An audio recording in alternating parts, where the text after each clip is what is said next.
Okay, we'll call the meeting to order, and we need a motion for the approval of the previous minutes. Mel, is there a seconder? Robert? All in favor? Opposed? Seeing none? Carried. The first application, 115. Yeah, so we're starting at 1:15, and we just ratified the minutes from the last meeting, which was May 29, 2025. And just note that it will be the new, that's a new procedure we're putting in place here, just to have the meeting minutes ratified from the last hearing. And once they are, they will be posted on the C of A website, the Committee of Adjustment website as well, and to be made available to the public as well. Maybe Justin, just before you call the first one, should do roll call. Yes. Robert? Donna? Mel? Sebastian? And Nick? And myself, Dale. Is there any members of the committee have a conflict of interest with any application today? Donna? Okay. It's the E2413. Okay, when that one comes up, okay. Yeah, thank you. Yes, so through the chair, yes, when that application comes up, I'd request the member, she can leave the meeting, and once we've heard the application, she can return. Okay. So the first application we have is a minor variance application. It is A-25:090, 12 to 14 Robinson Street, Hamilton. Agent is D. Wilson. Owner is 12 Robinson Incorporated, and the applicant is Mohammed Reda. And is there any members of the public who wish to speak on this application? Okay. Seeing none, I'll ask the applicant or agent, please step forward.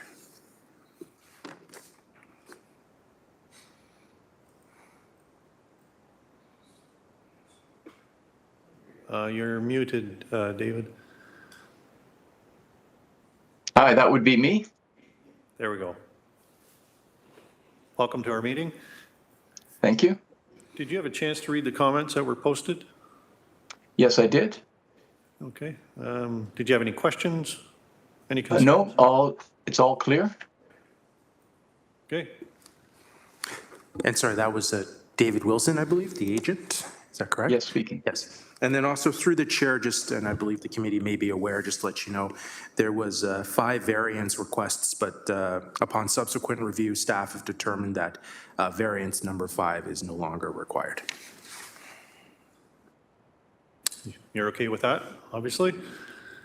Does the committee have any questions on this application? Is there a motion?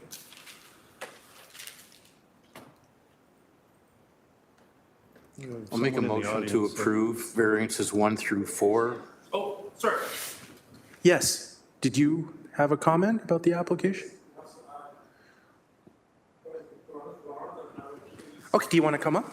You can come up and speak if you want.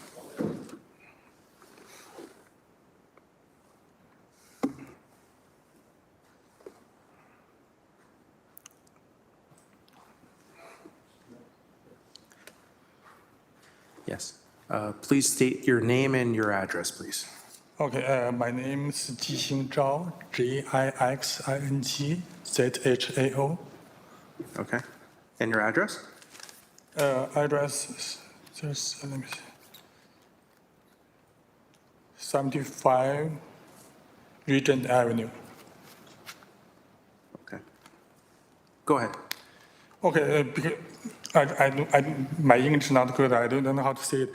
And because I have the store on ground floor right now, and I have a lease to the 2028. Mm-hmm.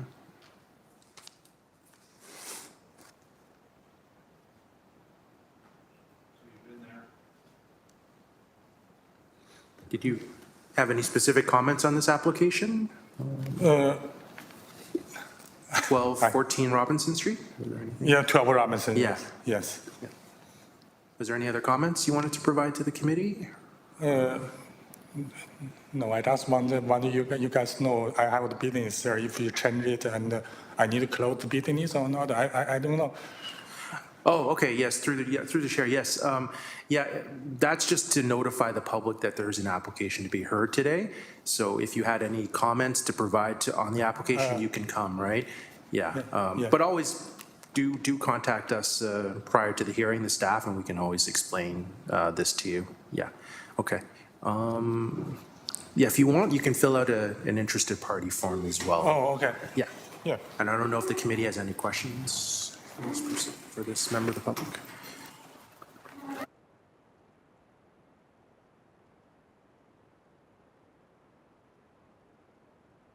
Okay, thanks. Yeah, please, yeah, just fill that out and you can leave it there. Yeah, just leave it there on the desk afterwards. Thank you. Okay, Robert, you were starting. Make a motion to approve the 4 variances and deny the 5th because it becomes obsolete anyway. Okay, is there a seconder? Nick, all in favor? Opposed? Seeing none, motion carried, application approved.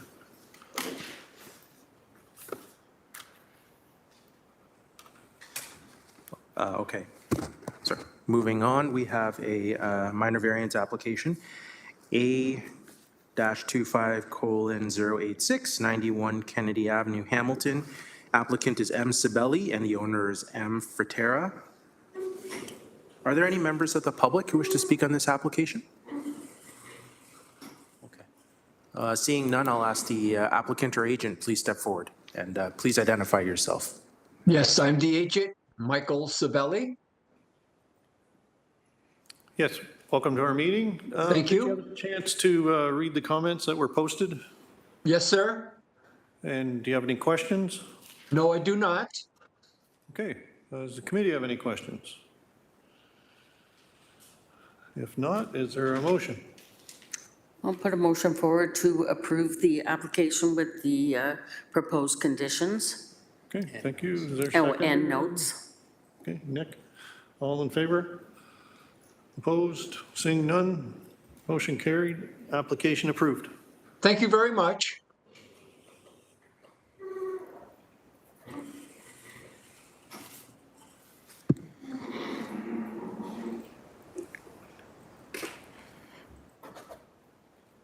And then we'll just wait till 1:25 to hear the next application.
Okay, moving on, we have a minor variance application, A25077, 234 Crestwood Street, Ancaster. Agent is D. Sharma, and the owners are R. Barris and N. Barris. Are there any members of the public who wish to speak on this application? Okay. Seeing none, I'll ask the applicant or agent to step forward. And just a note to the committee, there, I believe staff are indicating that there needs to be an amendment to the variance requests, and that's for the committee's consideration. Agent, please state your name and for the record, please. Name is Dinesh Sharma. Okay, go ahead. Welcome to our meeting. Thank you. Did you have a chance to read the comments that were posted? We did. And you probably didn't like the comments. Well, there was the one comment I understand. The Yeah. other comments had been, I think, rectified Well, since our... planning is, if I read this right, is recommending denial. Do you have anything you want to say? For sure, yeah. I think that the planning department is kind of pushing for the denial based on what we believe to be a rather subjective stance, saying that it doesn't hold truth to the street of Crestwood. In our position, we believe that we have created and designed a building that is relatively in keeping with the streetscape of Crestwood. Yes, it is a little bit different in its form. However, it does not go up a floor, which the current zoning permits, and no houses there have. We don't want to impede on the privacy of our adjacent neighbors and our other, individuals in the area. We're also not looking to cast unnecessary shadows, which could damage any landscaping, potential trees, and we are trying our best to keep with this traditional kind of house in a community that's been around since the 60s and 70s. Another big thing that we're hoping to kind of reiterate today, which we have talked about in our previous hearing, is the fact that we are, trying to include a couple of garages to clear up the street a little bit. Right now, the streets are just flooded with vehicles. It is causing a visual impediment while individuals and young children are playing. And we're noticing that this is becoming an a rising issue, especially along this street. Someone's trying to get the damn thing down there. Okay, great. Yeah, we're just watching the next one. Okay. So we understand that the concerns are that it's not in keeping with the streetscape. We feel like it is more sensitive to do the design that we have proposed today, opposed to, for example, going up a second floor, causing more damage than good. We also have not exceeded the roof line of any of the neighbors in the area, and we also have supporting letters from all 12 houses on this street that are in favor of the design, which you guys should have copies of, as it was accompanied with the original submission back in May. And if you don't have them, because I'm seeing Mrs. Lord doing that, we do have them here as well today in physical copy. Sebastian? No, I was just going to mention that they're in the notice if you scroll down, yeah. Committee, questions? Robert? To the staff, what is the applicable setback for this property, to front property? Through the chair to the committee member, the applicable front yard setback right now is 4 meters.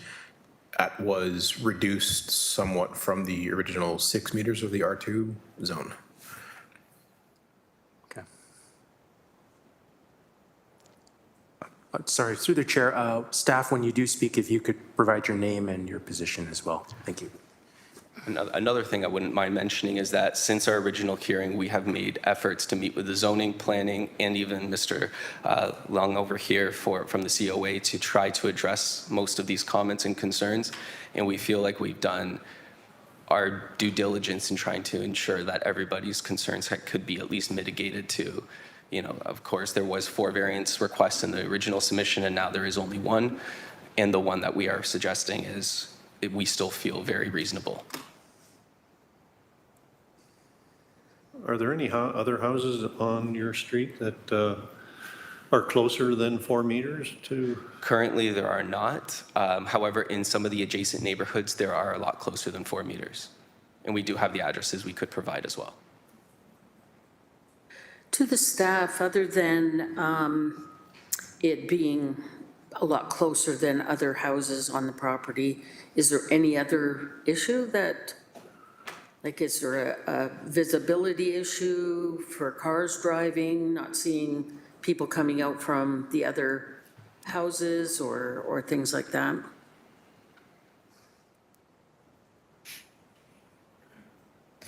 Through the chair, I can't speak on the safety of the entering and exiting. It's outside of my expertise.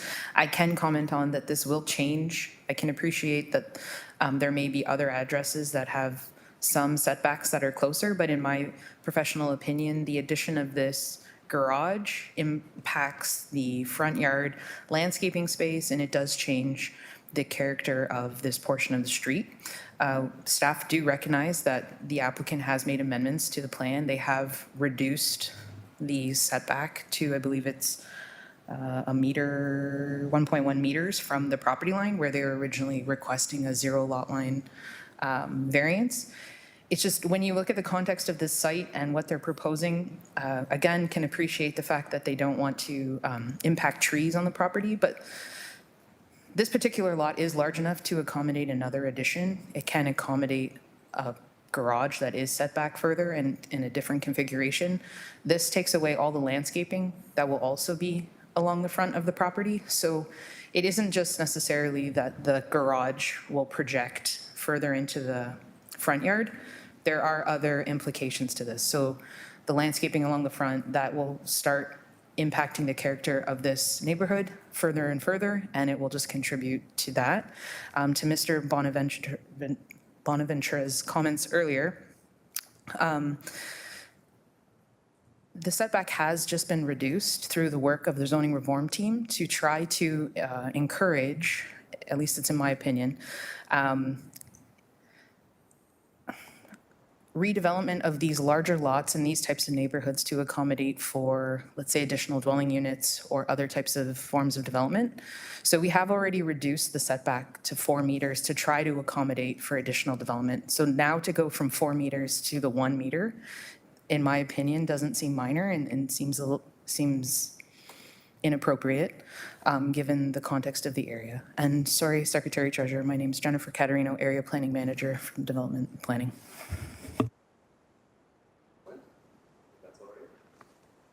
There are concerns of it potentially being, inappropriate, I think was the word that was just used. In our opinion, if zoning is allowing for a 10.5 meter building to be built there, that in our perspective is much more inappropriate than what we have proposed here. And if it was so inappropriate, the community support would not be there. We also are looking at, yes, the reduced landscape requirement, but in front of this house, there is still about 6.5 meters of green space before you hit the street. It's plenty. There is no visibility issues. There are no concerns. In fact, keeping the house the way it is and reducing back the setback to a single car, and this is going beyond a garage addition, there is livable space that's being added to this. So we won't be able to really consider a different approach in terms of adding a 2-car garage, which I think is very appropriate as lifestyles have changed since, let's say, the 60s and 70s when the original community was built. Now, we're also looking at the ability of, we've also shown on here on our site plan, enhancing the streetscape with additional landscaping. We're adding in new trees, we're adding in new planters, new vegetation in order to compensate for that, to allow for the streetscape to maintain its integrity. Nick? I just want to make sure that I'm correct here. So this is 234 Crestwood Street in Ancaster. It's a bungalow, correct? That is correct. And the bungalow, if we're looking at it from the street, it actually has a shed to the left. That's correct. Okay, Yeah. that was it. Okay. Robert? While on site there, the owner of the property had some stakes out along the left of the driveway. I'm thinking that's the south side of the property. One was on the property line, one was 4 meters back, and another one was 8 meters. Now, we just clarified that the zoning bylaw now states 4 meters, even though where that 8-meter post is approximately where the other 2 houses are next door, and the third one down the other side with the garage setting out. So at the end of the day, if we grant this 1.1, it's going to stick out almost 7 meters from the closest post to the, or marker to the houses, and still it's sitting out front. So there's got to be some consensus here and some, what's the word I'm looking for? Consideration on both sides. The city has changed the zoning to 4 meters. Okay, that's good. But to get back to 4 meters, you've got to give up something somewhere to get back to that. And right now, it just, it doesn't fly to me with the surrounding neighborhood, the houses and all that. Yes, they're all story or story and a halves, but they're all set back. Putting this garage out front is going to destroy the entire character of the neighborhood. Now, granted, there's been some monstrous homes, 2 stories, 3 stories, or 2.5 built, but they've stayed within the setbacks for that neighborhood. So the only thing I'm going to go out on a limb here. I went back with the drawings, and there's approximately 3 feet 11. If you move the garage back into the house, it would take away that powder room, et cetera. But that would give, at least myself, a better feeling of the zoning is going to be closer to be met. In fact, if not, you'll be right on the 4 meters. And it would solve a lot of issues with the neighborhood and everything else. But it's going to take some compensation on your side to obviously alter the drawings to the satisfaction of the owner. But it's, the way it sits right now, I'm not comfortable with going forward with the application. Okay, is there any other committee members with some comments? Mel?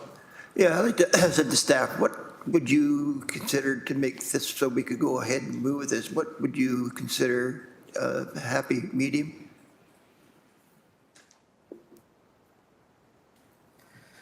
Through the chair, it's always hard for us to give a number because we always like to see what the design looks like and what the impacts will be, because depending on the design, a certain setback might be okay. In this particular instance, you know, if I throw out a number, I don't want that to be like held to that unless we see something, but Then how are we supposed to continuously design and go back and forth and try to, you know, satisfy this when we have nothing to work with here?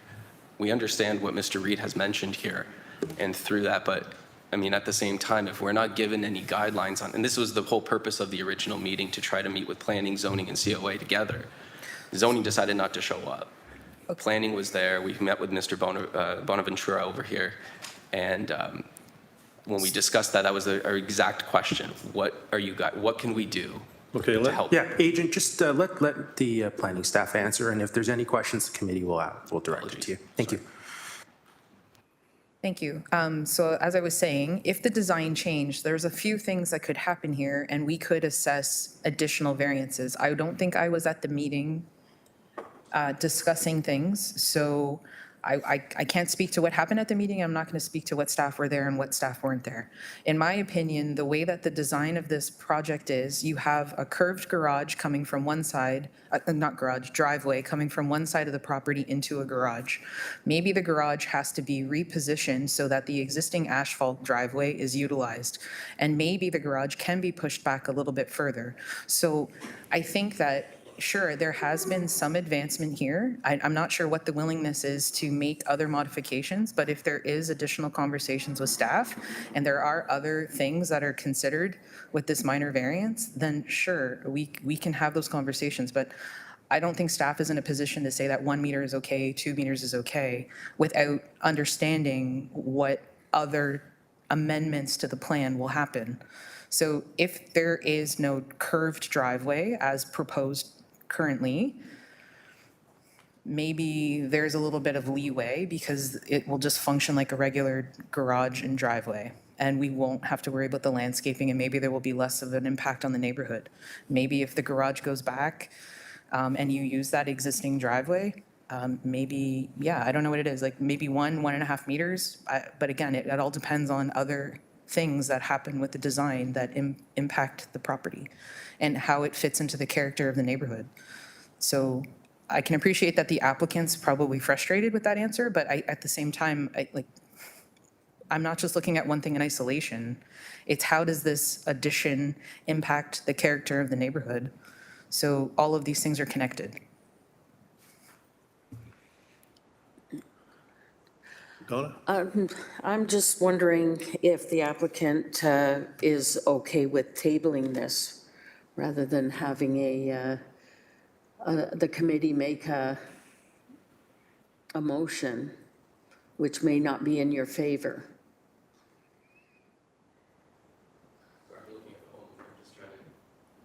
To do. We're hoping that this would table for a second time. Pardon? It's additional costs to table, recirculate plans that we just, costs are incurring. They're adding up substantially, relatively quickly, and with us not getting definitive answers from staff, specifically the planning department here, to know how to redesign, then we could be going back and forth for this for several months. So you're not okay then to table it? We would prefer for us to either come to an understanding of what Mr. Reed said. If you guys could provide us with additional guidelines, we'll adjust plans. But your guidelines are 4 meters. That's what your guideline is. They can't arbitrarily give you, well, we'll be okay if you have a 3.5 meter setback. But as the staff noted, they're willing to sit down. Totally up to you. If you're not if you're not comfortable tabling it, then that's. I mean, I understand what's being said by the department here, by staff. Pulling it back to where it is currently isn't going to solve this growing family's issues whatsoever. They may as well just use the carport and continue to create visual obstructions and impede safety on the children on the street. It just doesn't, in my opinion, make sense that this very, very sensitive and very community-driven design is not being looked at holistically, but instead, I know you mentioned not in isolation, but you are looking at it in isolation, in my opinion. You're looking at it as a single garage.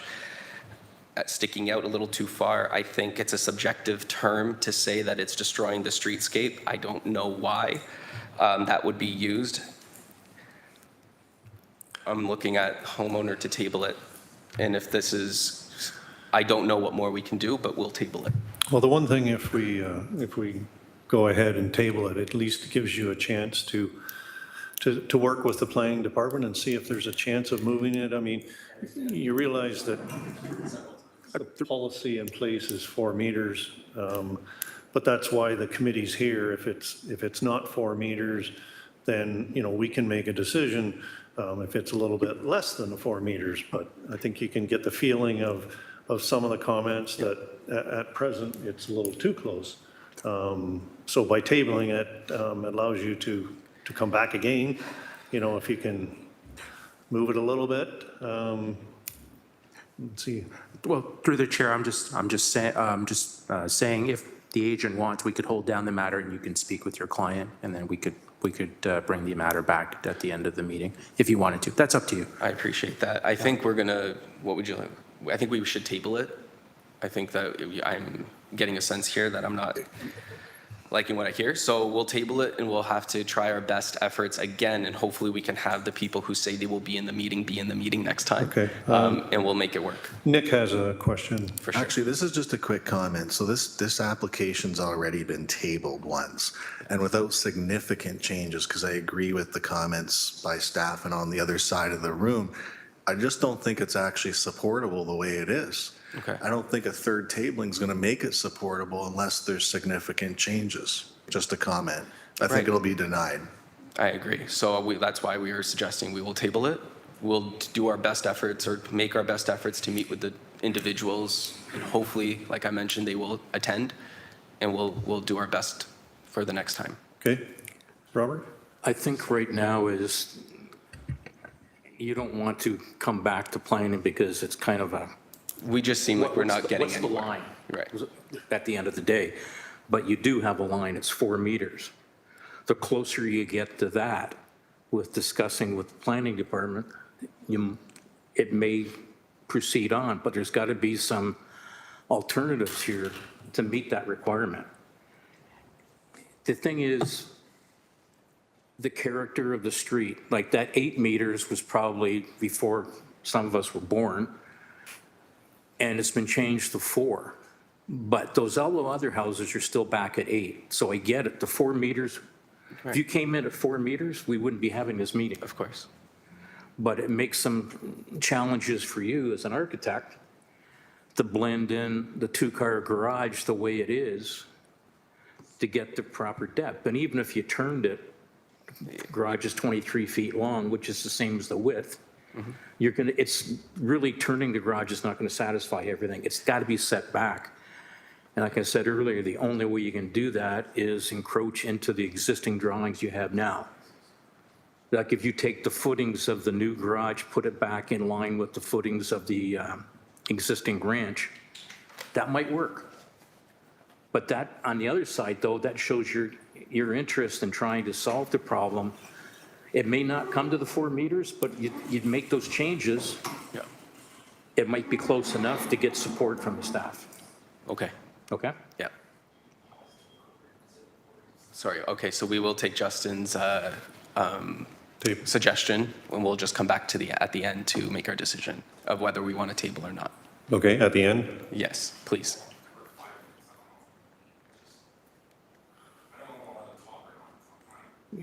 Yeah, it's up to you, yeah. If you want, we'll just hold down this matter and we'll revisit it at the end if you want, yeah. Or, yeah. Okay, it's up to you, yeah. We just want to move on, we just move on to the other applications, yeah. Okay. Okay, All right. Thank you very much. okay, so you're going to come back at the end? Yeah, I guess so. When? Oh, okay, sure, maybe we'll just take 2 minutes then. Okay, if that's, Or you can Yeah. you can move on. It's up to you guys. I don't know. if it's only, Okay. yeah, if it's only Okay, 2 let's- minutes, sure, okay. Thanks.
Yeah, so Mr. Bears and I just had a conversation. We were wondering if unfortunately, if we were to table this ends up pushing construction into not favorable months at this time. So what we were hoping for is, right now, when we did have our conversation in the meeting, which I didn't mention, I forgot, was that Mr. Lung had mentioned that he would be comfortable that if we were to go, instead of 4 meters back, he'd be okay with the 1 meter going in, so that we would be asking for roughly a 2 meter setback. If planning is a little bit more in favor of that, then we would be more than happy to adjust plans and work with a 2 meter setback opposed to the 1.1 that we are requesting now. And we'll worry about the redesign and make sure that we can recirculate or just do the process now so that we can hopefully get in for building permits and get things kind of rolling. Unfortunately, it is a growing family. two-bedroom house, four kids, or 3 kids and 2 adults, it's very difficult to maintain what's going on right now. Without the redesign, I think that's going to be difficult for planning to make comments on it right now either way. 2 is fairly close to 1. Again, it's not 4. My recommendation would be for you to table it, and I believe we can probably bring it back for the next meeting, and that would be a quick turnaround, or quickest that we have. So that would be my recommendation for you. I think 2 meters, or 2 meters setback isn't going to be approvable without the designs in front of us. Okay, so from what I'm understanding is unless we do 4, we're not getting anything, we're not moving anywhere. Well, I think Then what's the point of the committee? If you come back after juggling things between now and May the 19th, whatever, I wouldn't have that much of an issue of the 3-meter setback. Still, it's not enough, it's not 4, but 3 shows your intent to make it right, to get this through. So if you use 3 meters as your cutoff line, as your setback, then I think, if we can get support of staff, I think that may fly. I also just want to make a comment here about, what the point of the committee is. Like, we get to see your designs, we get to see what you're proposing, and we obviously get recommendations from the city. Without seeing that in front of us, we're making a decision without all of the facts, and that's what you're asking us to do. And in good faith, I can't do that. Okay. So at this point, I think we need a motion to table it. Yes. They have their target numbers that come back on May the 19th. July. Time's creeping. Yeah, through the chair, I just want to note, if you're intending it to come back to the next C of A meeting, is we do typically have kind of a cutoff date for each meeting, and that cutoff date for the July C of A meeting has passed, because typically there's some public notification procedures that have to be followed. So I don't know here if we need to send a new notice out as well. And I just want can we not file a motion to not set out the notice and say that the current notice is enough? We've done that in the past.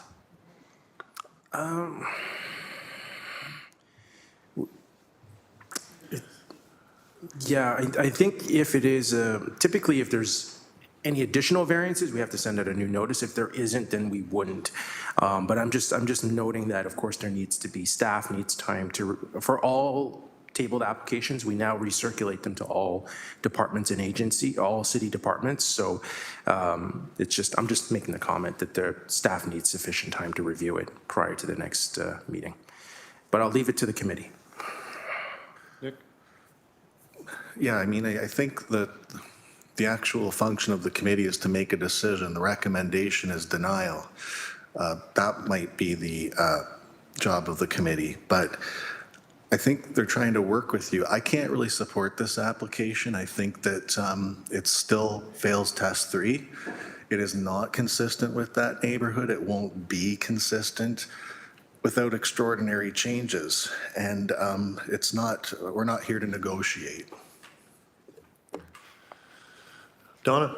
I agree with Nick. It's not supportable right now, so it's totally. So I think your best interests I think it's are to really to table. And there might be an opportunity to get back in July, but it seems slim. Okay. Well, I just, one of my colleagues just referenced me through the chair. We'll see if we can do, if that's the committee's intention, we'll see if we can do that to get it back for the July C of A meeting. Yeah, thank you. Okay. Okay. All right. So, Robert, is that a motion you're going to put forward? Put a motion forward to table it until the next meeting. Next available meeting? Okay, seconder. Sebastian, all in favor of table? Opposed? Seeing none, motion is carried, application is tabled. Thanks.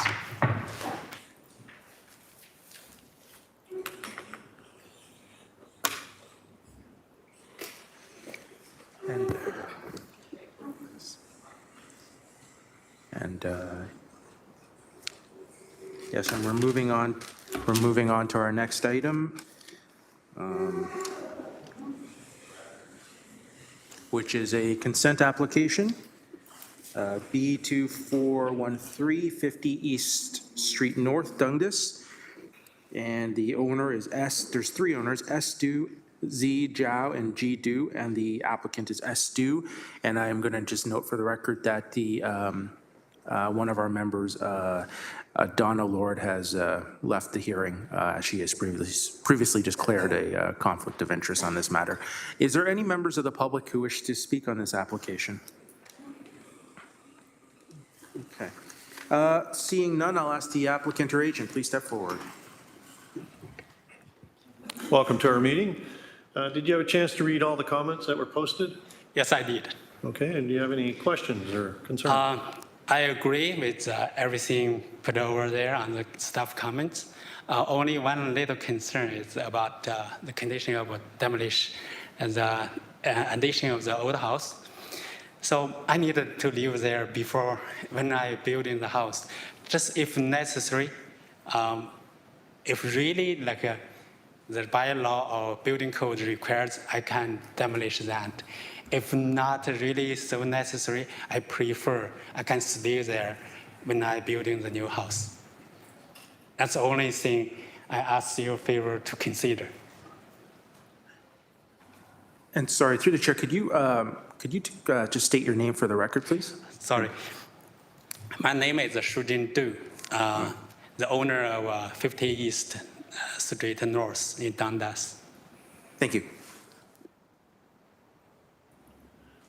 Committee? From what I'm hearing, you want to take out the condition of number 10, carry out demolition? If not completely, I respect your decision. Not completely remove that condition. I just think if necessary, you can stay there. If not that necessary, I prefer save the time to demolish that, the addition, and I live there when I build in the new one. Just to see how necessary it is. Planning, have any comment on that? Good afternoon, Spencer Skidmore, Area Planning Manager. So the intent of that condition is that addition portion of the existing dwelling actually, if not straddles, is very, very close to the new lot line. So if you allow the new lot to be created with that addition being there, it's going to trigger zoning issues, but also Ontario Building Code issues with respect to fire separation. So that's the intent behind that condition. There is a situation, I understand, I had a discussion with the applicant, and I understand they essentially want to live in that house while the new house is being built. Then once the new house is built, move into that one and then demolish the existing house. So rather than demolishing the addition now and then the rest later, they'd be demolishing the whole house at once.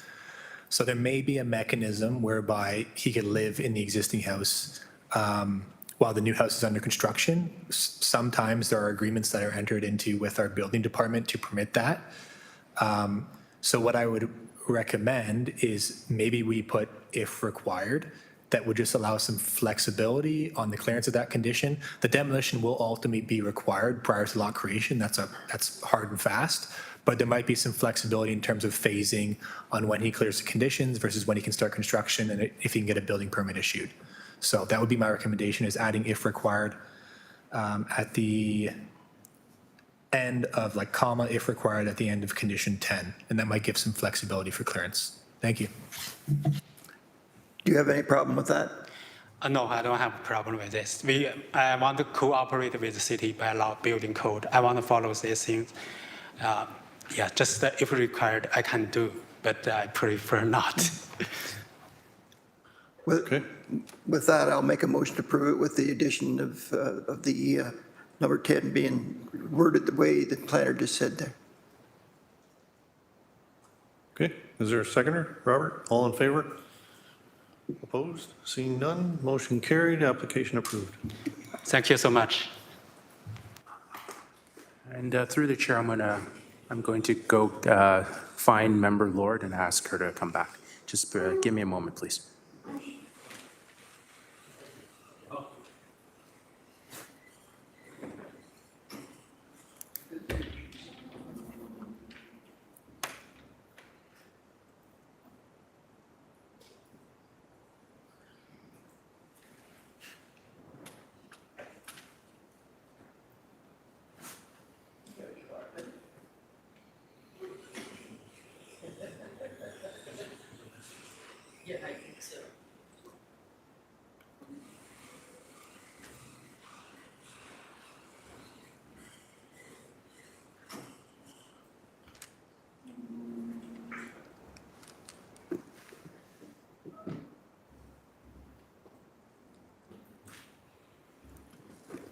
Okay. Moving on, we have a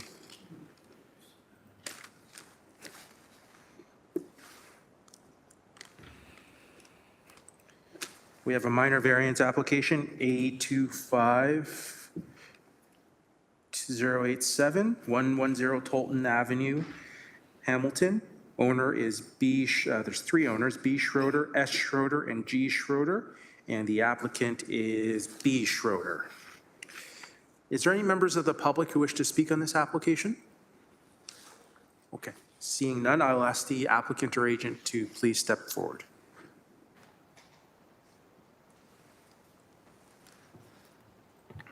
Hello, my name is Bryce Schroeder, the owner and resident of 110 Tolton Avenue. Okay. Did you have a chance to read the comments that were posted? I did. And do you have any questions? No, Okay. Any comments at all on the application? I don't believe so. I think the intention was to approve it, or the recommendation was to approve it, so I'm in favor of that. Okay. Does the committee have any questions? Robert? Make a motion to approve with the notes for the variances. Okay, is there a seconder? Nick, all in favor? Opposed? Seeing none, motion carried, application approved. Thank you. And is that valid immediately? Am I able to apply for the building permit as of right now then? Through the chair, after an application is approved, there's a 20-day appeal period. So after the appeal period, if there's no appeals, then your decision is final and binding. But we'll be sending you some further correspondence after the hearing. So I do have to wait at least 20 days to apply for the building permit? You should wait until after the 20 days, yes. And we'll issue you a document letting you know that if there was no appeals, we'll let you know about that. Okay? Thank you. Thank you.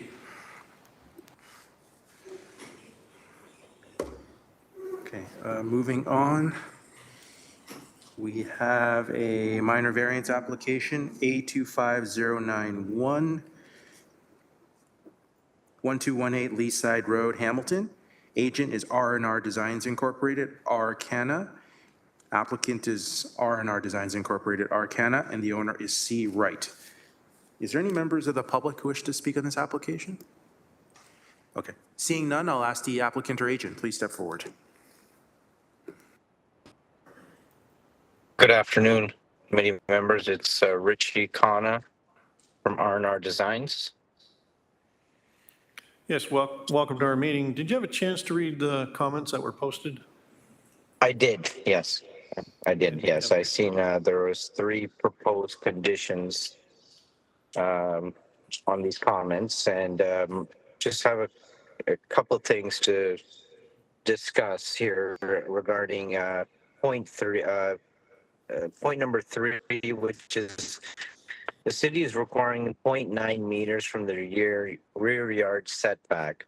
Now, Councillor Tammy Hogg had helped us family out, and they had purchased this home. They're on family assistance programs out there, and this shed was an existing condition prior to them purchasing this property. But they had made some modifications to the eaves, like there was some roof repair, stuff like that they had done. So it's an existing condition to their purchase. Now we're hoping if we can just keep that 0.63 meters, as that is, I've confirmed that this is actually from the eave projection. I was hoping to see if we could remain with the 0.6 variance. And also the other 2 items that I found there were a little concerning is a tree protection plan. Like this thing is already pre-existing. I didn't see the need of having a tree protection plan and the other item, item number 2, which is a landscape plan. Like, this is a property in the industrial sector of Hamilton, probably at the bottom of Kenilworth, right? I don't see the need for these other 2 items. So I was hoping if planning can give some grace for these 2 items, and possibly if we can work something out towards the item number 3. And sorry, just through the chair, there was a request, I think staff further identified that some of these variance requests need to be revised. But again, if necessary, you can ask staff about that as well. Thank you. So is that a question to staff then, or?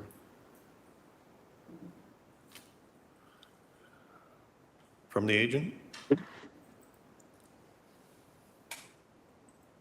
Did the staff have any recommendations of the changes there? They want to speak up on them? Yes. Sorry, my name is David Bonaventura, planning technician with the West Development Planning Team. Through the chair to the committee member and the agent, staff are recommending a revised variance, and condition 3 is tying into that revised variance 1 regarding the rear yard setback. Based on the materials that were provided for the application, it was showing a 0.6 meter rear yard setback to the proposed addition to the shed.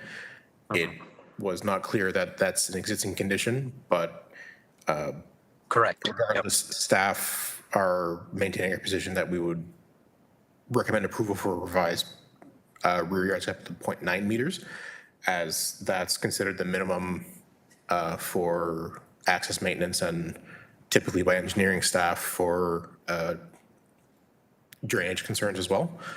Of course, yeah. So we can't essentially compromise on that position.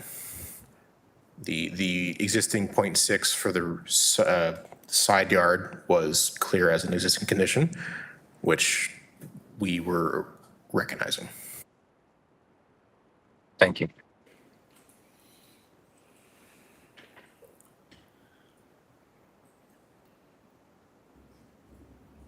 And the other conditions with Tree protection plan and the landscape items 1 and 2. So I apologize if I forgot about those. Thank you. Based on natural heritage planning staff's review, there were trees in the rear of the property that could potentially be impacted by the proposed addition. And based on that, natural heritage staff were requesting a tree protection plan to identify any potentially affected trees by the construction. And usually tree protection plans include measures that would protect the trees, whether it's alternative construction methods or showing tree fencing. And the landscape plan's only required if a tree is to be removed, because then they require the one-to-one compensation for the removed tree. So in effect, if a landscape plan, or if no trees are to be removed, the landscape plan would not be required. My understanding is that natural heritage staff would recognize that and clear that condition afterwards. But natural heritage staff do request the tree protection plan as a means of protecting the trees to help meet that urban tree canopy goal of 40%. Okay. Even though the shed has already been built like many years ago, like is it because this is not, there's no construction happening as any further? This was done prior to even the purchase of the previous owners. So you're saying, okay, there's a proposed shed addition here, like there's an existing garage shed that you're talking about, but even with the proposed shed addition, you are bringing it closer to the rear lot line. Yes. Like, are you not able to just bring that in alignment with the existing garage shed? Well, no, sir, I think what you're not understanding, this thing has already been built, like, say, 10 years ago, right? It's not actually anything new. But I think during this time, what happens is someone had called for an order on the property, and this had come up. The garage was already there, but someone had fabricated the proposed shed that you would call in probably 10 years ago or so. And this new family was just doing some repairs to the roof. There were some, there was leaks in the roof. There were some drainage issues with the east trough. So they were just repairing the existing condition, but on city records, it's not actually on record. So we actually still have to fulfill the building permit of it. And during this process, this is where those variances have come up. So they don't intend to do any further work to this as far as modifying the structure. And that's why we were asking for that grace on those variances. So what you're saying is that you're just trying to legalize the existing shed that's there? Existing shed, that's correct. Okay, so there's no proposed addition or anything? It's already there? No, no. So yes, so from a staffing point, like from a building point standpoint, we still have to show it as a proposed because as city records, it's something that's being built on there, but it's been already fabricated Okay, long it time was ago. built about 10 years ago? I would roughly say that's how long this new owner has been here. Okay. Okay, thanks. No problem. Robert? So the existing garage slash shed is 2 meters or so, 2 feet off the property line. To the eave projection, correct. So it's there. If we treat it as being there, then the 0.6 meter is along the back wall. Correct. At the closest point and at the furthest point, it's even further, right? It's like 2.5, I get it. 2.5 meters. It's on an angle. Okay. Yes. It's all existing situation. Yeah, through the chair, just for your information, yes, any wording, even if the structure exists on the property, the wording that we use is to describe it as a proposed structure. And that, just for your reference, the committee, your assessment should be that it is a proposed structure, not that it is there, and assess it in that perspective in accordance with the 4 tests of the minor variance in the Planning Act. Thank you. Any other questions?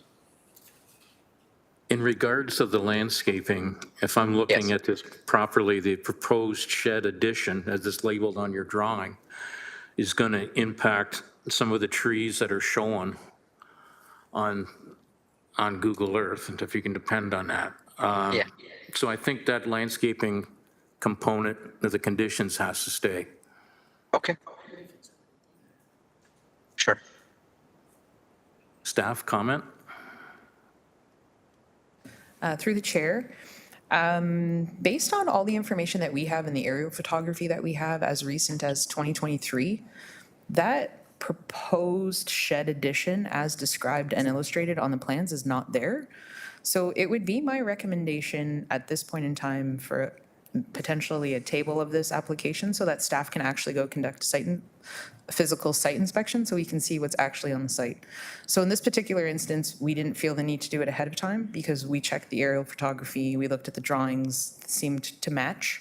Based on the information we're hearing today from the applicant, it might be a good one for us to go check out just to see what's actually there or not. And then through that process, we can reconvene with our natural heritage folks as well and ask the question about the landscape plan and the tree protection plan and come back to committee.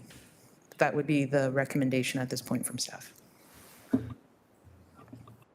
The agent okay with the table? I am, yes. Yeah, if it needs to be tabled in that respect. And I guess I guess someone will reach out to conduct a site meeting or something. Staff will, or will they just do their own assessment? Through the chair, we can coordinate that with yourselves just to ensure Wonderful. that, to ensure that you're aware we're on the property. Yeah, sure. Thank you. Well, Okay, is there a motion for table? Sebastian? Yeah, I'll motion to table. Seconder? Nick? All in favor? Opposed? Seeing none, motion carried, application tabled. thank you.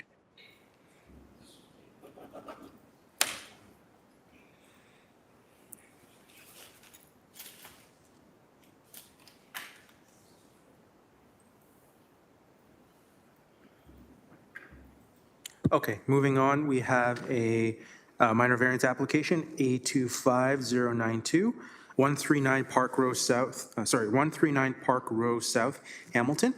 Agent is E. Loscisano, I'm not good with names, I apologize in advance, E. Loscisano, ARC.DWG Incorporated.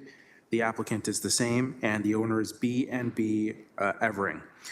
Is there any members of the public who wish to speak on this application? Okay, seeing none, I'll ask the applicant or agent, please step forward.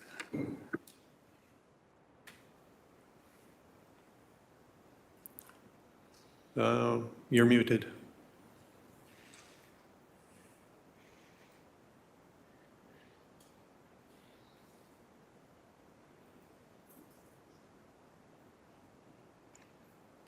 Not yet.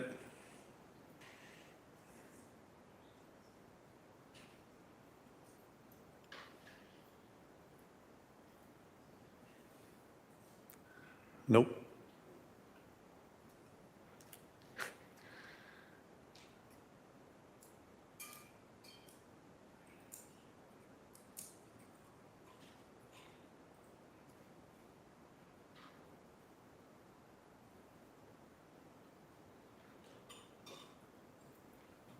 Hello? There we go. There we go.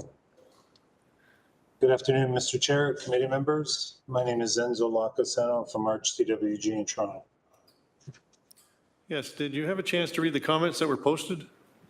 I did, and I'm a little confused why planning is saying to deny variance as it is not required. Well, we had meetings with zoning, and this is why we're at Committee of Adjustment. If it wasn't required, we wouldn't be here. Okay, do you want to comment from planning?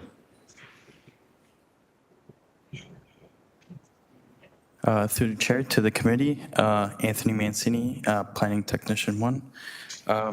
Through review, we realized that the application is no longer required due to staff's internal zoning policy, Zone 041, due to the proposed setback of the rear addition not further exacerbating the existing legal non-conforming setback. So the existing house is already deficient in setback, and then this addition is no longer further exacerbating that. So in this instance, staff have determined that a minor variance is not necessary. Thanks. So, Mr. Chair, could I make a motion that Committee of Adjustment refund my client? Through the chair. Because there's no, this is purely staff error. No, to the applicant, sorry, through the chair, I was going to be, I was looking into that. I think in this situation, yes, we will be looking to refund the application fee to you. Thank you. Okay, sorry for the confusion. In that case, I'll make a motion for the denial because the application is not required. Okay, is there a seconder? Robert, all in favor? Opposed? Seeing none, motion carried. Application approved. Mr. Chair, does there have to be a motion for the refund or? Through the chair, to the applicant, please get in touch. You can contact us after the hearing and we'll facilitate for that refund with you. Okay, thank you. Thanks.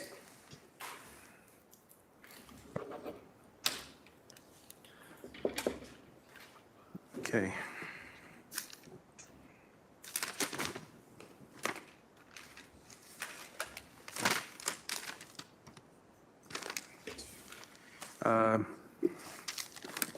Moving on, we have a minor variance application, A25094, 53 Fraser Avenue, Hamilton. Agent is Landwise J. Badley.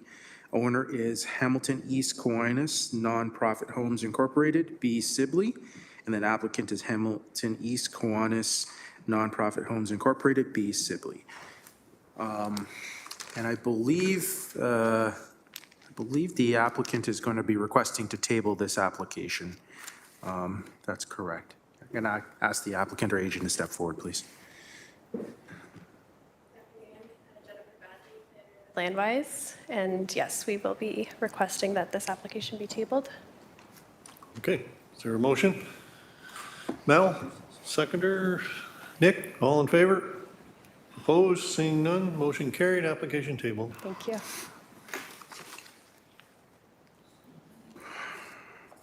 Okay, moving on, we have a minor variance application. A25094, 53 Fraser Avenue, Hamilton. Agent Landwise J. Badley. Owner is Hamilton East Kiwanis Nonprofit Homes Incorporated, B. Sibley. Applicant is Hamilton East Kiwanis Nonprofit Homes Incorporated, B. Sibley. Is there any members of the public who wish to speak on this application? Okay. Seeing none, I'll ask the applicant or agent, please step forward. Good afternoon, Jennifer Badley, planner with Landwise. Just to clarify, I believe this one is for 138 Paling. I think you said Fraser.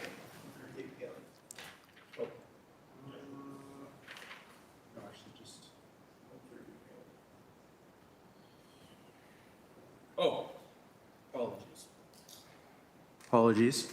Yes, that earlier one, A25094, was 53 Fraser Avenue. Apologies. The next one is actually, yes, A25095, 138 Paling Avenue, Hamilton.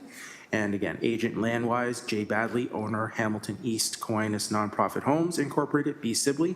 Applicant is Hamilton East Kiwanis Nonprofit Homes Incorporated, B. Sibley.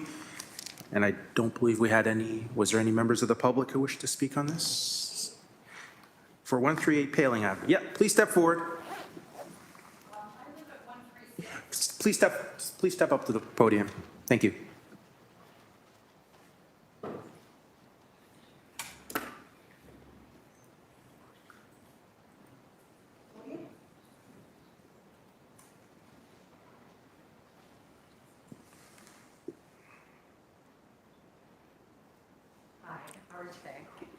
I just have a question regarding... Sorry, can you speak into the microphone, please? I'm Yeah. sorry. Please state your name and your address. My name is Carol Hashe. I live at 136 Paling Avenue, Hamilton, Ontario. And I just have a question regarding the driveway and the partition. I'm wondering what's going to happen if you build this structure, three-story structure with 4 separate units. How are people going to park in a driveway when there's no driving parking on the street? So just all your questions, state your questions to sorry. us, and then they'll have a chance to. I'd like to know how they're going to be able to do the parking for a 4-unit building next to me if it's a joint driveway. Okay. Do you have any other questions or concerns? Other than that, about the green space in the back, all the trees and everything that is our privacy that leads onto the alleyway, Okay. I'm concerned about that as well. Okay. Anything else? That'd be everything. Okay. Thank you. And we'll give the agent a chance. Also, please, if you could fill out one of those interested party forms there. This one right here? Yeah, fill it out and just leave it there. Thank you. If you can just maybe step over by the table behind you. Yeah, maybe just fill it out. Oh, just to the side there, yeah. Thank you. Then the And then- agent can answer your questions.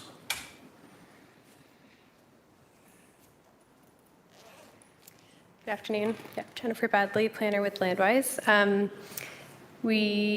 do have a presentation as well. I don't know. I'm happy to answer the question now or after, if there's a committee has a preference. Do you have like a full presentation? Yeah. Or? Yes, I have it here. I can load it up now. And it may, through your presentation, we'll probably answer those 2 questions? Yeah. Okay. I'll also just start out, we have read the staff recommendation report and acknowledge that the recommendation is to table, but we would like to proceed with the variance today. We have provided some additional materials to staff and C of A that we think do address staff's comments. And although they're not typically required as part of a complete application for a minor variance, we're happy to provide them to provide some additional context. And for the benefit of committee, we will walk through those materials today, as well as our assessment against the neighborhood infill design guidelines to address comments. I also, with me today, have Shannon Mackay, a principal planner with Landwise, to help answer some questions. And I've asked Tricia Lewis, Director of Operations with Kiwanis Home, to join me to provide a brief overview of Kiwanis Homes, the small lot intensification project, and what they're trying to achieve before I get into the details of the proposal and the requested variances. So Tricia, can you, yeah.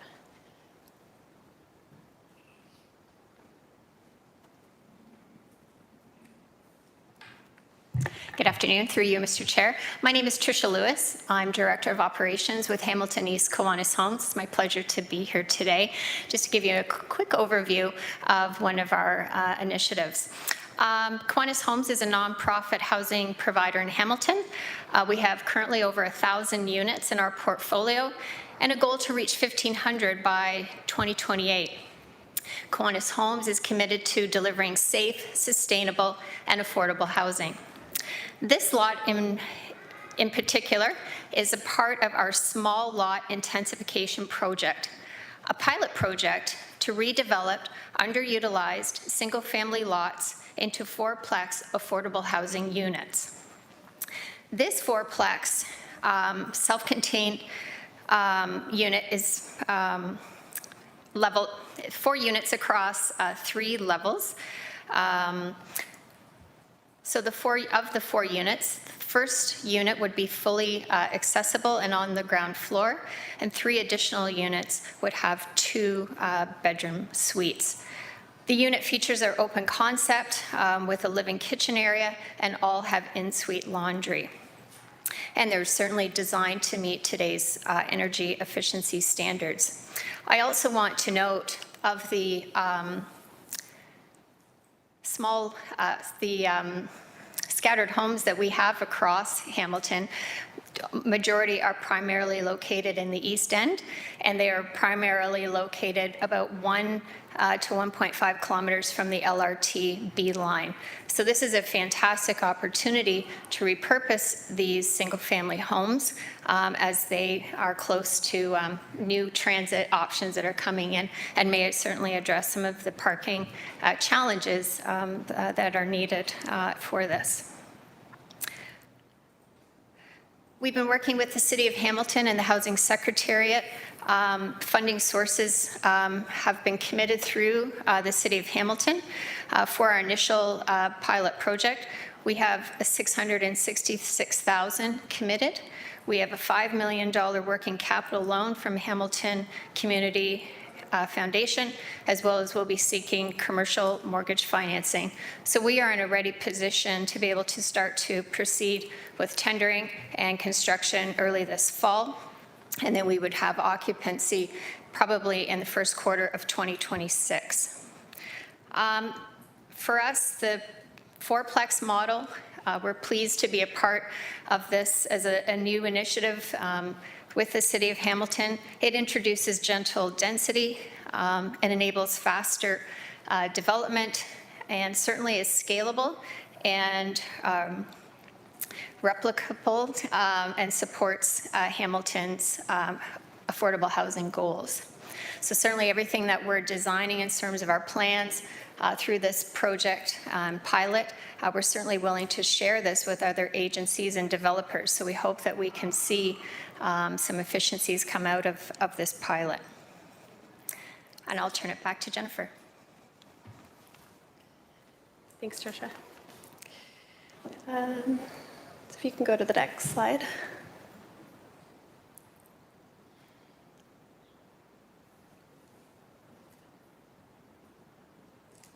Thanks. 138 Paling Avenue is located in the Homeside neighborhood of Central East Hamilton. The subject lands are located on the east side of Paling Avenue, just south of Roxborough Avenue. And the property is 307 square meters in size with 8.8 meters of frontage along Paling Avenue and additional access via the rear laneway. Paling Avenue can be characterized as part of a low-density residential neighborhood consisting primarily of 1 to 2-story dwellings. However, the zoning bylaw does plan for future growth in the area, permitting a range of dwelling types, including fourplexes and building heights up to 10.5 meters, which is the equivalent of a 3-story building.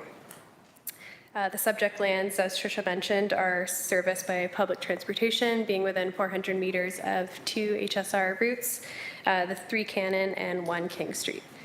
And they are also within a 15-minute walk to a number of commercial, institutional, and community uses along Main Street, Barton Street, Kenilworth, and Parkdale. Next slide.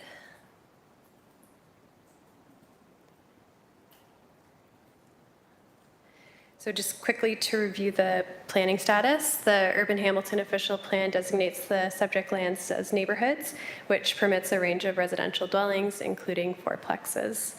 Next slide. The City of Hamilton zoning bylaw 05200 zones the subject lands low-density residential small lot, R1A, which permits fourplex dwellings to a maximum height of 10.5 meters. Next slide.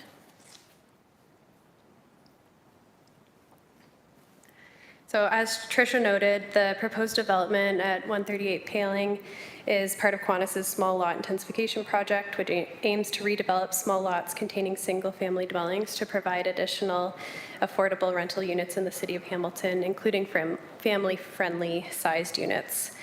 The proposed development is for a 3-story fourplex with one one-bedroom unit and 3 two-bedroom family-sized units. And communal outdoor amenity spaces proposed in the front and rear yards through hard and softscape areas. Next slide. The proposed building materials maintains a consistent front yard.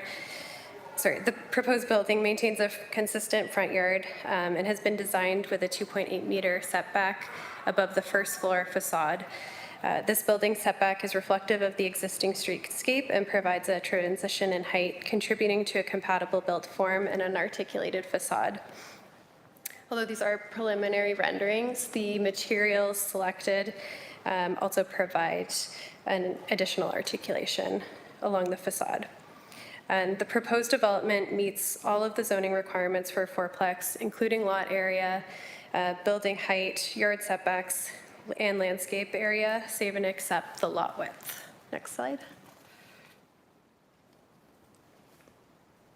So to facilitate the proposed development, we are seeking a variance to reduce the minimum lot width to 8.8 meters, whereas 10 meters is required. The intent of the minimum lot width provision is to ensure compatible development, appropriate building scale and separation, and to ensure access and functionality.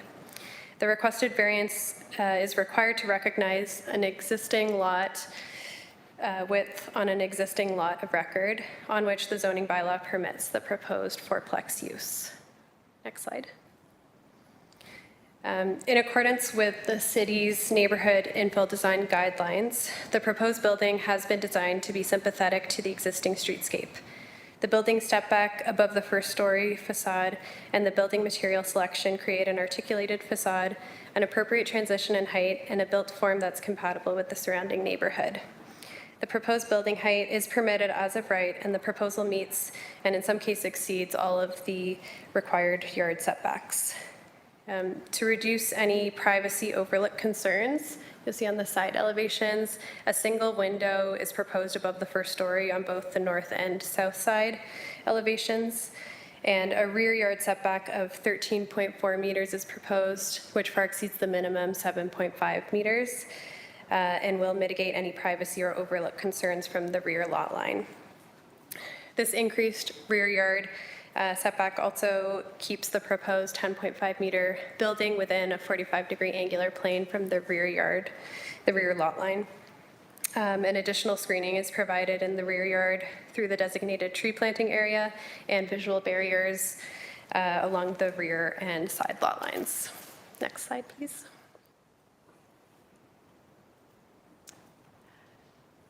Sorry, I should have mentioned this at the beginning. There was originally on the notice 3 variances required. Variance 2 and 3 were errors and are not part of our application. So we do just require that reduced lot width. Go to the next slide, thanks. Yeah. So the proposed development we believe represents a sensitive, contextually appropriate form of infill that aligns with the city's neighborhood infill design guidelines.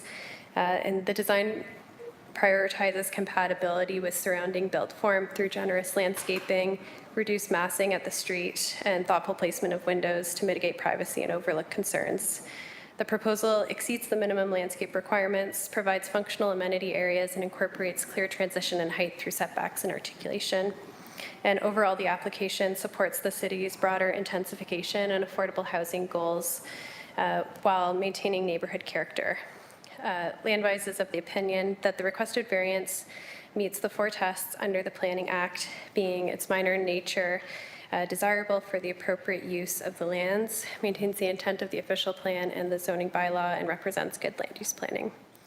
And as one of the largest non-housing providers in the city, Kiwanis is also an experienced and very well-respected developer, bringing much-needed affordable rental housing to Hamilton through their various development projects. And the small lot intensification project at Paling Avenue specifically will contribute to the city's housing target by providing meaningful and family-friendly affordable rental units. Thank you. And we're happy to answer any questions. Okay, thank you. Questions from the committee? Robert? That application or the PowerPoint you had with all the elevations, was that distributed to the planning and staff department? Through the chair, elevations and renderings are not typically required as part of a complete application, so they weren't included in our initial submission, but upon review of the staff report, we did submit those additional materials to kind of provide some additional context and address those neighborhood infill guideline policies that were included in staff's comments. Second question is, on the right-hand side of the existing building, it appears to be a shared driveway. Where is the property line on that? Through you, can we pull up the slide with the site plan? Yeah, just give me a moment. Yeah, thanks. So yeah, there is a shared driveway between the 2 properties. We confirmed through the survey plan that there are no existing easements on the property. And so it's not a legally established driveway. And per the zoning bylaw requirements and to kind of in line with the neighborhood infill design guidelines, we're trying to provide privacy between the development and the abutting properties. So we would be required to provide a visual barrier along that side lot line. So there isn't really opportunity for us to keep. So on the slide there, the light green or whatever, that is all That's grass? that's all Kiwanis Homes property. The existing driveway, you can see it on the neighbor's property, but it does currently encroach onto 138 Paling within that landscape area.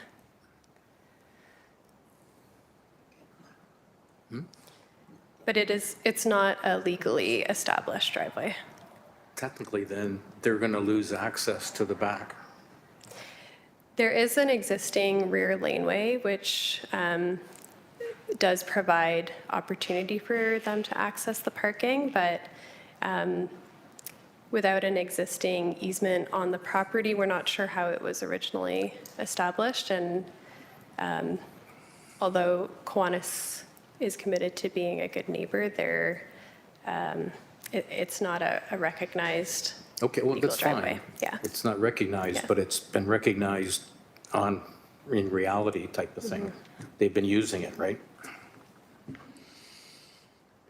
So technically, obviously, there's no parking anywhere, then the rest is green space? Correct, yeah. We're in the parking area reduction in the zoning bylaws, so No, no I get parking is that. required. Okay. That's it. Okay, I have a question. So the only variance you're asking for is for the lot width? Correct. The 8.8 meters instead of 10 meters? Correct. So variance 1 to 4, you're no longer required? You might be looking at Fraser. We're on Paling, so there were, in the notice, there were 3 variances. Oh, I'm sorry. Yeah, Yes, no, I that's am. okay. The only variance that's required is variance 1. Variance 2 and 3 came up through a zoning review, but was not part of our original application and is not required. It's not, okay, so you're looking at dropping 2 and 3. Correct. And just us motioning on number 1. Correct. And we did reach out to Committee of Adjustment in advance to let them know. Yes, and we that have that. Yeah, thank you. Yeah, okay. That's just my question. My question is towards city staff. Did you have a chance to review the documentation that was sent to you around whether or not this, qualifies within the neighborhood infill design guidelines? Through the chair, Anthony Mancini, Planning Technician 1. We had discussions with the applicant about the additional information. Staff are still of the opinion that the application should still be tabled in order to rectify any more, to provide additional information for the infill design guidelines. I guess my question back to city staff is, like, if they're only asking for a change in the lot width, the meters required, like, couldn't you still have those conversations whether or not we approve this or not? Thanks for the question. Spencer Skidmore, Area Planning Manager. So through the chair, I guess the lot width facilitates the use because you have to have a minimum of 10 meters in terms of lot width to allow for a fourplex to be allowed. So as of right now, the lot is not of a sufficient size to facilitate or to support a fourplex per the zoning bylaw. So by virtue of reducing the lot width, we're allowing the fourplex to be established. And if we're allowing the fourplex to be established where normally it isn't, we should do a thorough review against our neighborhood infill design guidelines, which are actually enshrined in our official plan policy to ensure that it's being compatibly integrated. I think they have done a great job with the design, and I think there are a lot of redeeming qualities, and I think it is a really good concept, and I think staff are generally supportive of these types of projects in principle. We're very familiar with Kiwanis's work. I think we just wanted to have a little bit more discussion in terms of the height and the massing of the building. There is specific guidelines that state if you're proposing a building that's a story higher than adjacent buildings, you should use design techniques to help transition that building down from a height perspective down to the adjacent buildings on either side. And that can include physical stepping of the building, which is challenging in this situation, or design solutions like materiality or roof design to help break up the massing. So those are the discussions we want to have, and we think that it is related to the application because the application does facilitate the use in the lot. But as I said before, not something that I would say we're extremely concerned with, and we are supportive of these types of projects in principle. We would just like the benefit of maybe one committee cycle to have a further discussion about the design to see if we can make it a little bit better and fit into the neighborhood a little bit better in accordance with those infill design guidelines. Thank you.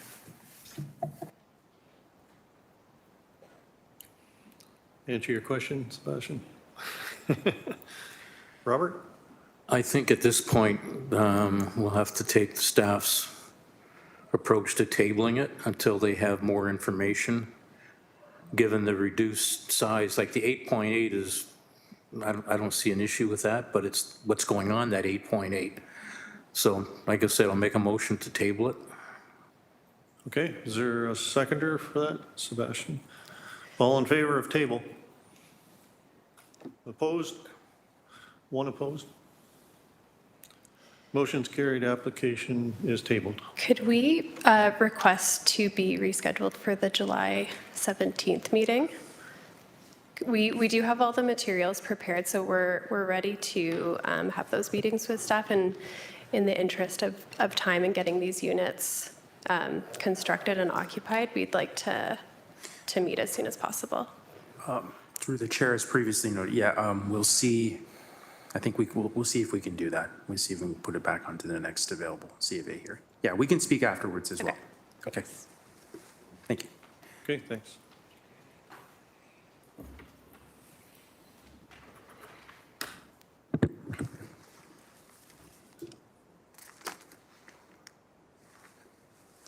Okay. Moving on, we have a consent application, B25032, 1472 Upper Sherman Avenue, Hamilton. Agent is M. Al Nima. Owners, there's three owners, M. Al Nima, A. Niamat, and O. Al Nima. And there's two purchasers as well, M. Al Nima, and O. Al Nima. Are there any members of the public who wish to speak on this application? Okay. Seeing none, I'll ask the applicant or agent, please step forward. Let me just stop this presentation first, okay? Yes, applicant or agent, if you wanted to step forward. Hi, my name is Adel Nemat. Yes, well, welcome to our meeting. Did you have a chance to read the comments that were posted? Yes, I did. And do you have any questions or concerns? No. No? Okay. Does the committee have any questions? Is there a motion?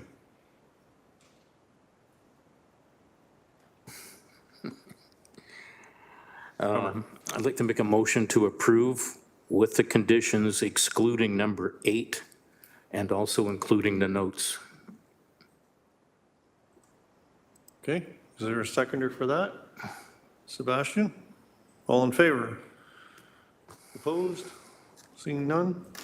Motion carried, application approved. And through the chair, that was to remove condition 8, the approval. Okay. Yes. Okay.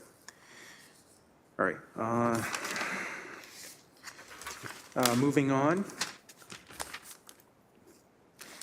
We have a minor variance application, A25093, 319 Highland Road East, Stony Creek. Applicant is C. Armazan, and owner is S. Vera and A. Vera.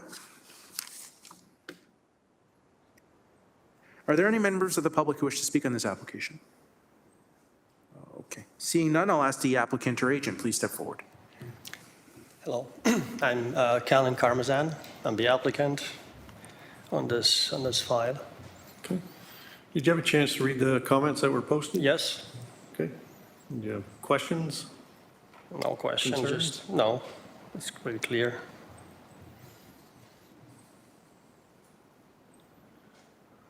Committee? The recommendation is, if I'm right, Highland Road, right? Yep. Planning and development recommendation is denial. You're gonna go. Sebastian? I guess just the city staff, like I've read the comments, but I'm wondering on, such a large property, like is there not a way for us to modify the ADU and potentially fit the criteria? I know the land size might not be enough, but I'm just wondering if there's a way to help this move forward. Through the chair, Anthony Mancini, Planning Technician 1. In this instance, staff reviewed the application and realized that the lot is too small. I believe it's 0.19 hectares, where 1.5 hectares is required for a detached additional dwelling unit. There was no hydrogeological studies submitted with the application, so staff were unable to review the application and determine if the lot area is sufficient to support the proposed private servicing. Okay, I was out to the site and talked to the owner for a while, and we all agreed that the lot is smaller than the 1.5 hectares. But she also mentioned that when the septic system was installed 5 or 6 years ago, it was designed for increased capacity for a potential, whether it was in the basement or whether it was an ADU. And it was stated that they would be able to come up with a letter from the sewer or septic designer stating to the facts to that. So yes, there is no hydrological study done yet, but there might be a commitment to have one done if you have to make this go forward. Now, Actually, we have a report from the septic. that's not the same. Hydrologic is drilling down to make sure there has been no leakage. Okay. Okay? Then I noted in the comments, the policy further states that a minimum lot area may be reduced if it can be demonstrated that the minimum servicing requirements of the plan can be achieved. The proponent has not submitted any materials demonstrating that the policies of section C5.1 have been met. Well, they're willing to give a report on the septic system, and as just the applicant here just said, they would come up with a hydrological study to justify this. In the ADU, there were 4 fixtures: a toilet, a shower, a sink in the bathroom, and a kitchen sink. And the septic system was designed to be able to handle excess flow over and above that. So yes, it is smaller than the 1.5 hectares, which is huge, and compared to their lot. I think if we added a condition that they come up with the letter from the septic installer from 5-6 years ago, on signed letterhead, and also the hydrological study, that we could proceed with this application. They've even discussed, when I was on site, that the ADU is moved up towards the house. So and they still have enough slope from the ADU to reach the septic tank that the house uses to tie into the existing tile bed.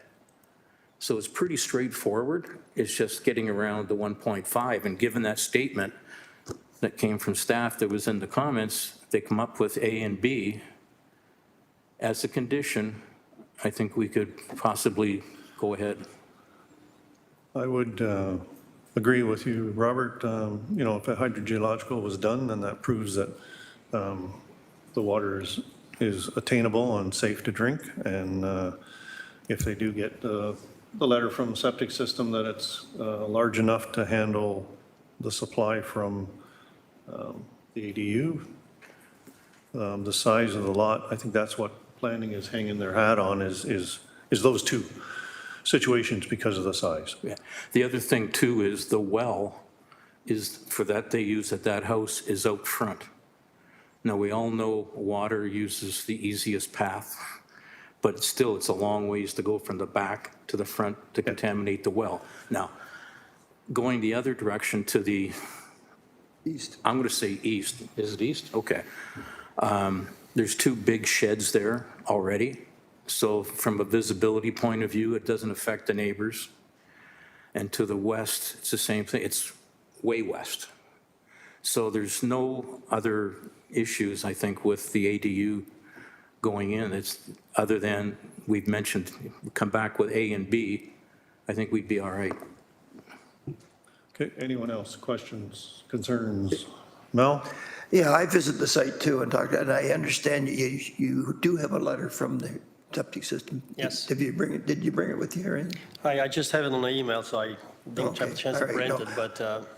I understand that, and I understand the property, and I agree with Robert and on the site there, and there's nothing behind it. It's a farmer's field out behind, and the area is big enough to handle it, in my own opinion, because of the way the situation is. So I'm in favor of, with the conditions Robert wants to pass it.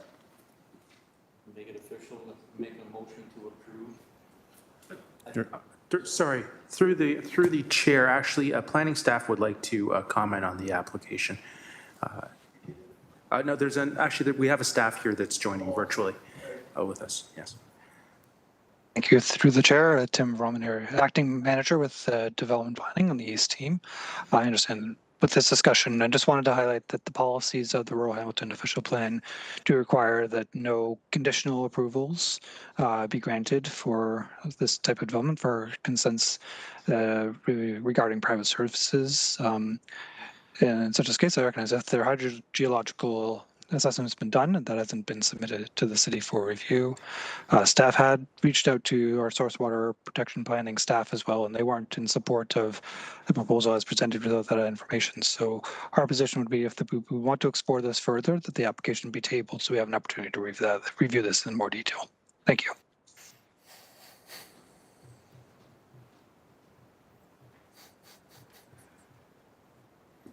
So I guess we back up here and table the motion until the applicant has the septic and the hydrological study done and submitted.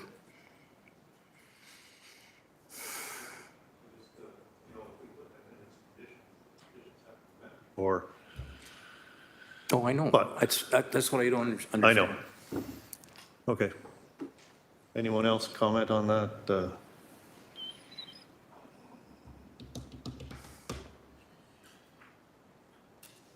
Nick?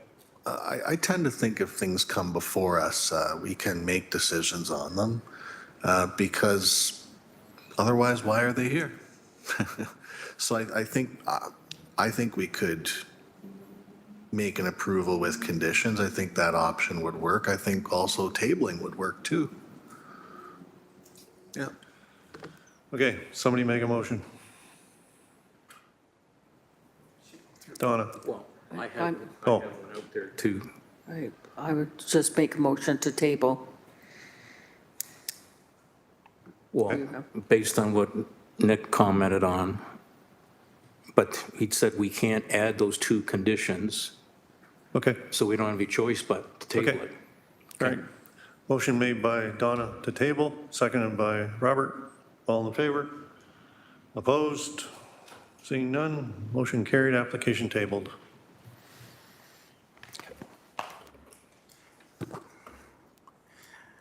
Okay, moving on, we have a minor variance application, A25073-3034 Homestead Drive, Glanbrook. Owner is D. Lloyd. Is there any members of the public who wish to speak on this application? Okay, seeing none, I'll ask the applicant or agent, please step forward. Agent for Dave Lloyd.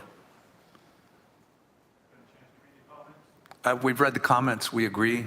Okay. Committee have any questions on this application? Robert? Make a motion to approve with the notes included. Okay, seconder? Mel, all in favor? Opposed, if any? Seeing none? Motion carried, application approved. Thank you.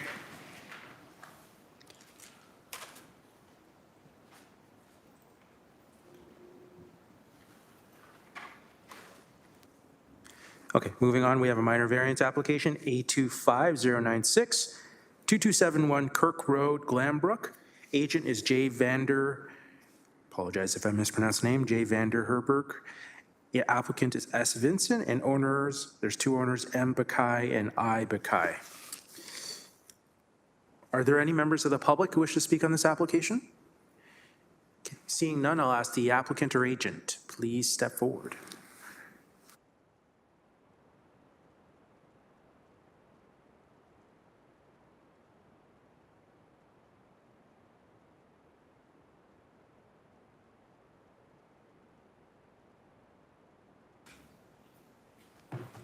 Hi there, I'm Susanna Vincent. I'm the applicant on the application.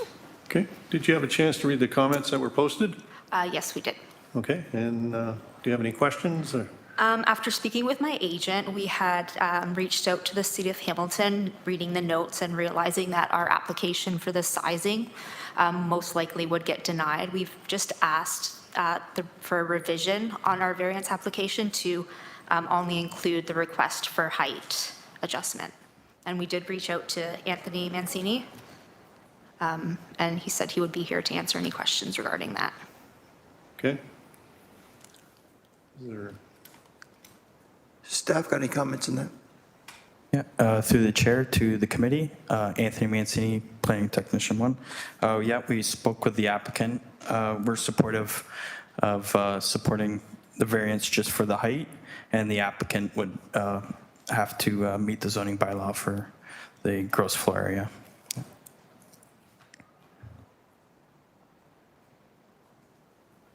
Any other questions? In that case, if you are agreed with everything that is there, and I'll make a motion to accept it and to go along with the conditions and the change of the height. Okay, is there a seconder?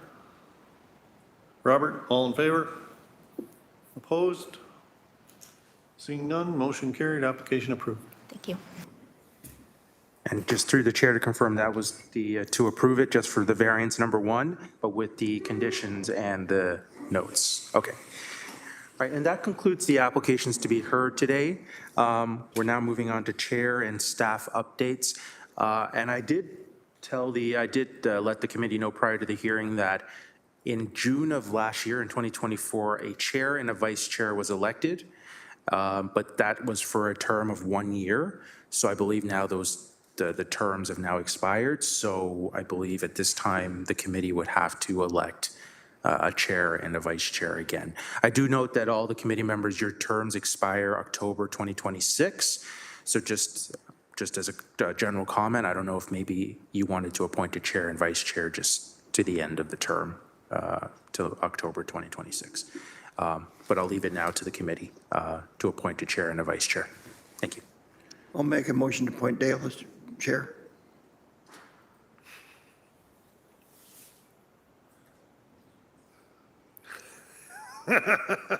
You think I'm going to ask all in favor? My only question is, I would prefer to do it a year at a time, just in case, I'd like to step down or someone like to step up, so. Sure. I know Okay, our we can term amend is that. up supposedly October, but that's the election, and Okay. it usually goes on till Until, into the new year before they get a new committee picked, so.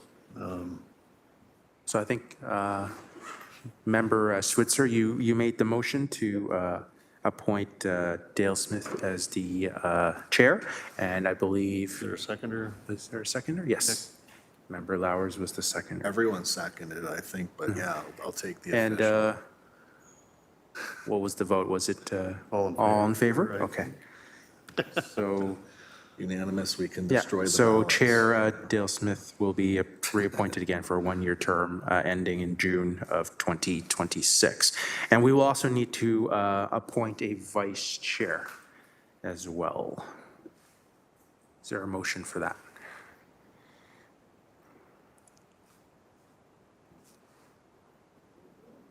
Nominate Mel Switzer.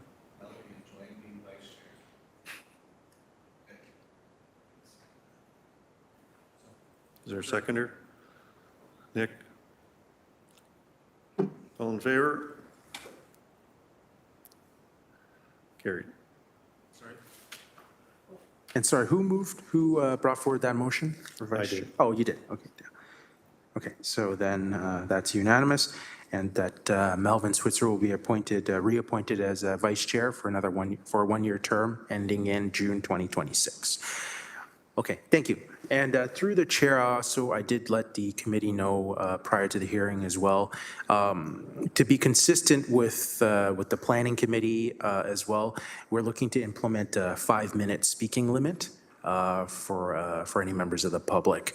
And we're looking to implement that at the next C of A meeting. And we will we'll have some technology that we'll be using to keep track of that. Again, it's up to the committee. If you want, you can waive the 5-minute requirement for any members of the public who are speaking. But we're just looking to implement that just to help, just make us consistent with the planning committee, and also just to help with the efficient running of the hearing. And if you have any questions or comments, you can let us know. Is there any other chair or So would updates? any applications that do come in, agents or neighbors speaking to them, will they be notified that there's a 5-minute? Yes, through the chair, I think we are looking into that. I think we are, in some of our documentation, I think we're going to start letting the applicants and members of the public know about that, about the 5-minute speaking limit. And I believe at the beginning of the meeting too, we'll let people know as well, members of the public know as well. Yes. I know in some cases, you know, when the agents have a slideshow to show us, and sometimes we need that. Sometimes it's more than 5 minutes, which is fine, but they'll probably let you know that, you know, they need a little more than 5 minutes because they have a presentation to make or whatever. Yes, and through the chair, I have observed other municipalities, committees of adjustment that have this 5-minute speaking limit. In those situations, it does happen where applicants have presentations, and sometimes the chair will waive the 5-minute requirement for them. Yes. I feel that it's more so for the general public that come in and keep reiterating their point of view. And then the same thing is the next person comes up and says the exact same thing.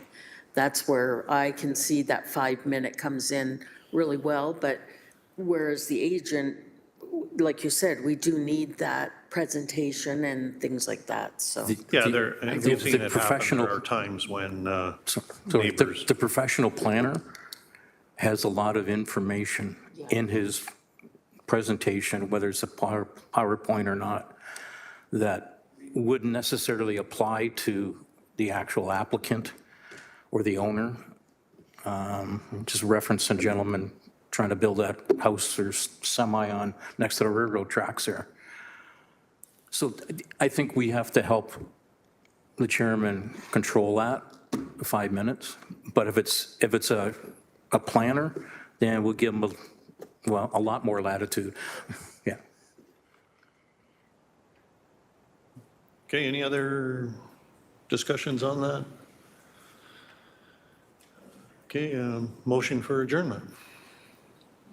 Donna, seconder, Nick, all in favor? Unanimous. Thank you. And the, Yeah. oh yeah, sorry. And through the chair, we're adjourned at 3:08 PM. The meeting ends at this time. Thank you.